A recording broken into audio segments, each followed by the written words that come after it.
Greetings, you guys. So I'm going to do a reading. I don't know what the divine has for us, what the messages are, but we're going to get into it, okay? So I'm going to use a few of these decks, these lovely, beautiful decks, okay? So, yeah. Thank you, God. I thank you.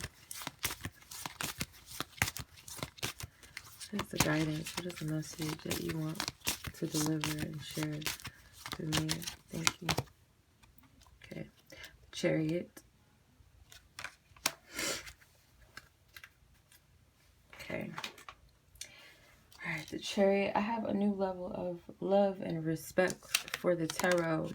I've always seen some of the, I wouldn't say all, there's a lot of sacred symbolism in the earlier tarot decks. The Rider-Waite kind of, it was inspired by like the older original decks, but there were some variations to it. They kind of, you know, stuck to it a little bit, but there's a lot of sacred gems in these cards that we overlook, connected to Hebrew symbolism. So yeah, I've been studying that a little bit more. So I have a new eye on these cards. I didn't discover anything new. It's always been there, you know. But so the Chariot card, this is divine unity. Okay, so this is the unity between humanity and the Most High. Our shadows versus our lights. So the Chariot card, also the Soldier here, this talks about the story of Elijah, I believe, where Elijah had that vision. It was a vision that Elijah had. The Chariot as well. The Chariot represents the ascension of Elijah, him being taken up, the prophet Elijah being taken up into the heavens, ascending into the heavens. So this could also represent some type of ascension too. Going through an ascension as you part ways with your shadow self. Whenever we part ways with certain shadow aspects of ourselves, parts of the ego, and we choose to be in alignment with divine will, what's of our highest good, we operate in a place of love, but also feel like soldier, being willing to be a soldier for what's right. Okay, this card came out this way, so it might be a little bit of imbalance or indecisiveness. You have the Knight of Wands that came out of the deck. Yeah, so someone might have to have courage to move in a different way. Move differently. The Fool. Yeah, my nails broke. Okay, the Fool. It's the story of the man. They're depicting the story of the man that had like many demons, and his demons were casted out into a swine, into a pig. Jesus casted these demons into a swine. Okay, so for some of you, in order for you to move forward, start a brand new beginning, because this is the Fool card in this deck. In order to move forward or to ascend, that shadow self, there's something that Spirit is revealing to you that is a block for you spiritually. It's some type of internal something. Whenever I hear when I'm getting a message, when I'm channeling a message, Spirit will show me certain things. And whenever I see a pig, sometimes I'll get prosperity and abundance, and sometimes I'll get an unclean thing, an unclean spirit. So unclean spirit basically is anything that's not natural to us, that's not in perfect alignment and balance and harmony with our soul self, our whole self, our holy being, whole self. So I feel like you're being shown what that is. You might have some type of helper to assist you with releasing this, but our spiritual team is our greatest help. But there might be someone that is coming into your life, or you're coming to help someone else clear this energy out, if that makes sense. Joining forces with someone. in order to maybe reach a common goal or a common destination or the next phase or next chapter of your life in some way. Okay. Whoa, cards are just flying out. Okay, we have the Ten of Swords. I want to see what story this is. The Ten of Swords in this deck. The death of Saint John of Rila. So, yeah, there's something that mentally is weighing heavy on you. For some of you, it's like mental fatigue, stress, negative mental thoughts that just, they have to go. They have to be removed. They have to be released. They no longer serve you and where you're going. The tens always represent a completion of something, an ending of something that doesn't serve us anymore. So this is the end or the death of something, and swords typically represent things within the mind or some type of belief.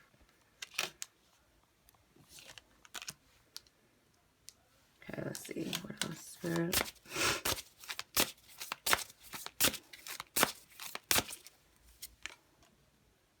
The Six of Cups. It could be something that you can recall and that you can remember from maybe like your early childhood, or something that Spirit is showing you from your past that needs to be healed or released.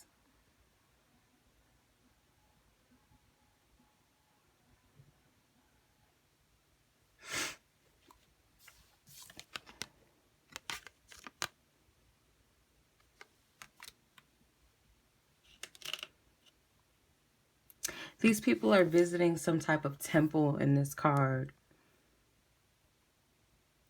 So for some of you, this has something to do with the way that you were raised, and it plays a big role in the way that you are currently thinking about certain things. I keep hearing the word shame that keeps coming up. Like, there's certain things that you know, you would like to correct within yourself or need correcting, healing, things that you have to free yourself of that, just don't serve you and maybe never really did serve you. You guys might find yourself falling into heavy criticism of self-criticism, shame. There's a lot of red in these cards. So these are deeply rooted things.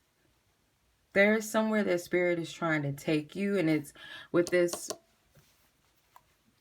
I keep going back to that card.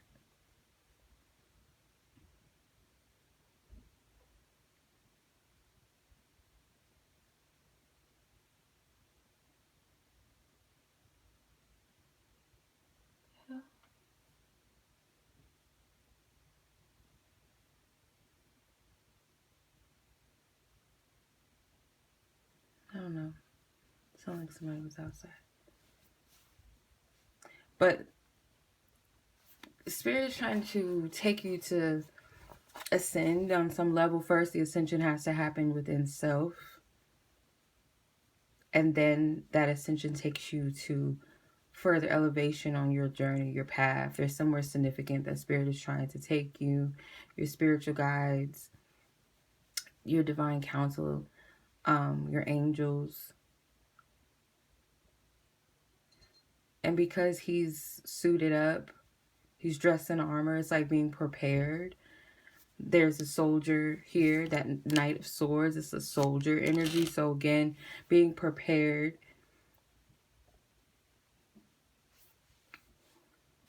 Being prepared for what's to come. So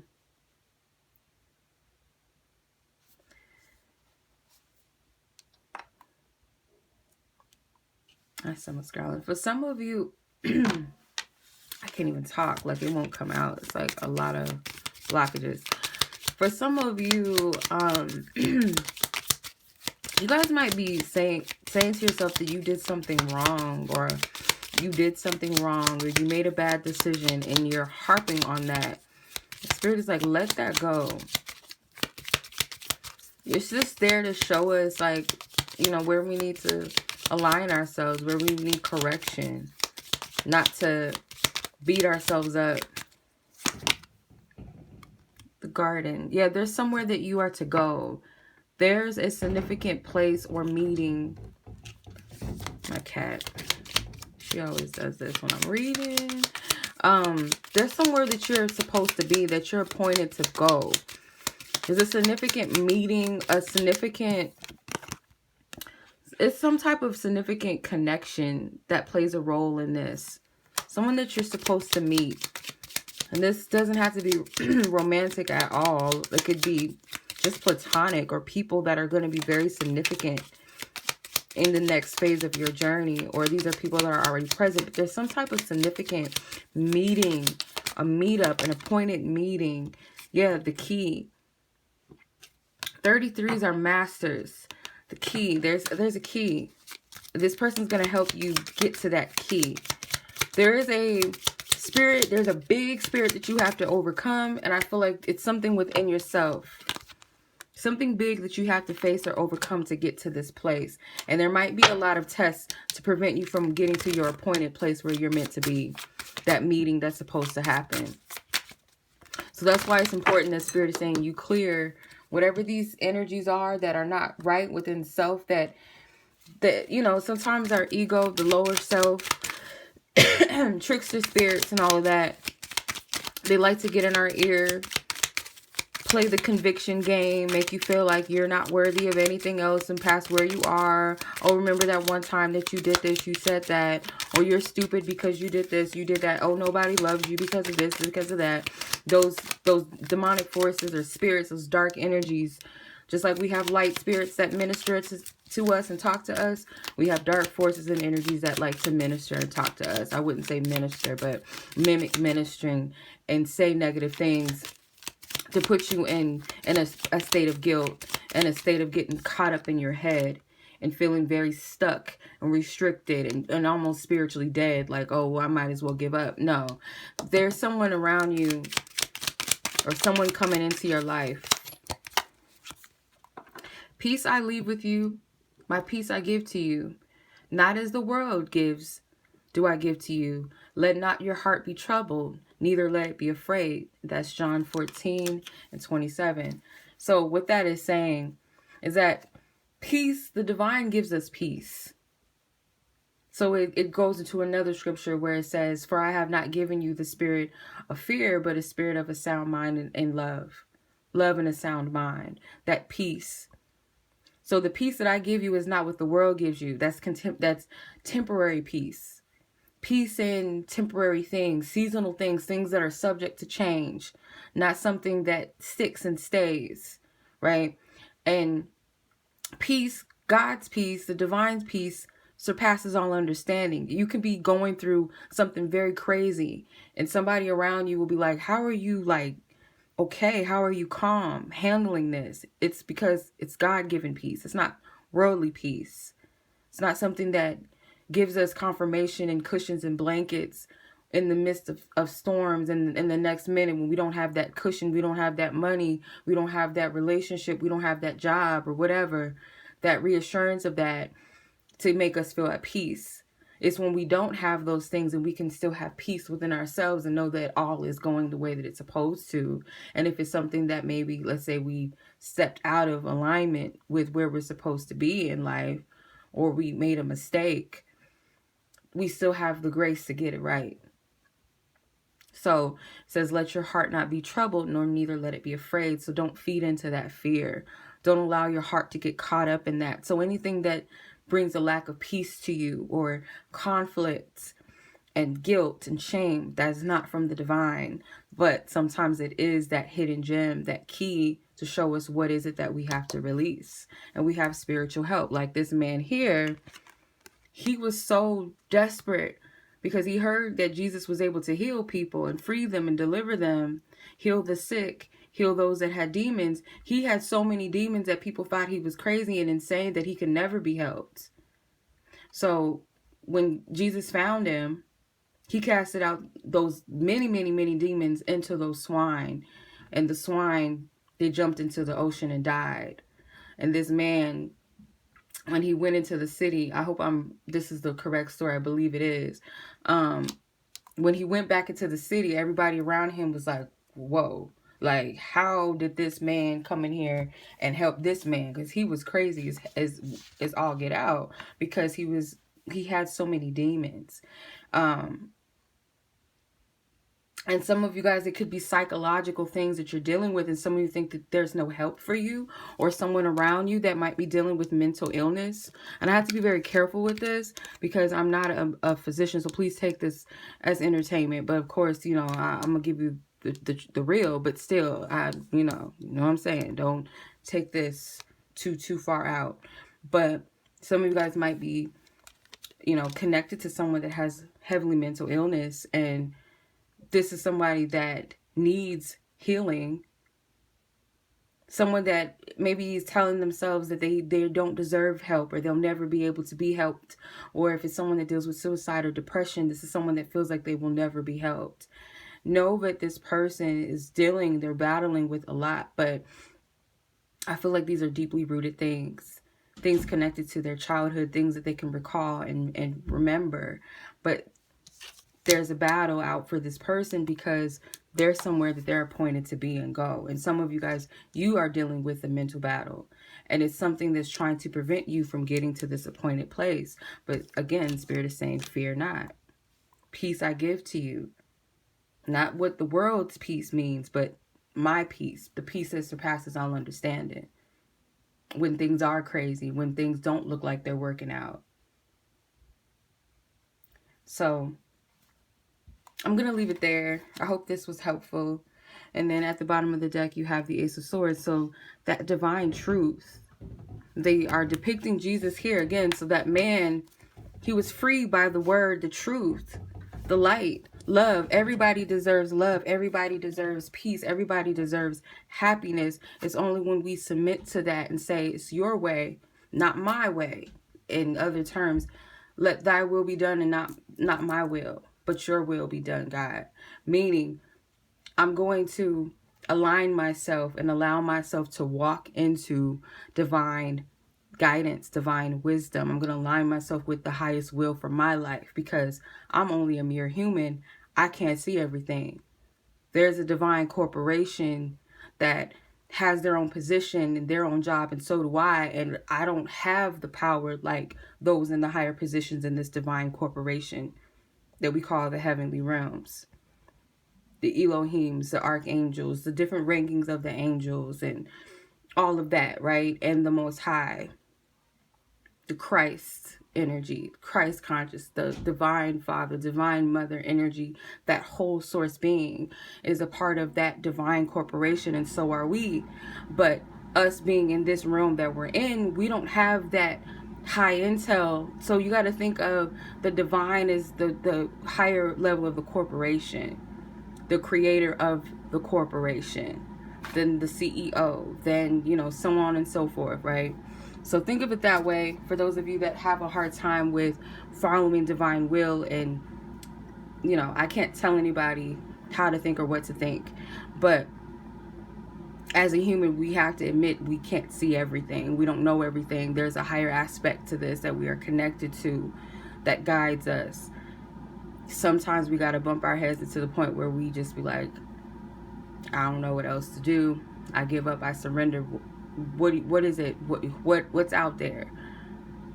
Is there a God? Is there this? Is there that? What do you want me to do? People talk about the universe. Okay, we're going to talk about the universe, the heavenly realms, guiding you and instructing you, that whole source that's guiding you, instructing you, then let it go. Like in the law of attraction. When you ask for something or you seek for something, knock and you shall receive. But the key is to let go of control. Let go of trying to force things. And align, get in alignment. As some of you that might be Esther Hicks fans, I forgot who she channels, like what she channels is Abraham or something like that, I don't remember, but and in that she says you gotta tap into your vibrational escrow, or whatever she be calling it, right? The vortex. Step into the vortex, meaning step into the divine will that's already mapped out for your life. Stop trying to control it with your own human mind. The human mind is very flawed. It's conditioned. So in order to let go of that control in the mind, you have to be willing to let go of all the things that are trying to control you and say, do this, do that, that safety net, and trust the divine will. Does that make sense? It makes sense to somebody. Much love as always. Be blessed. Be safe. Peace.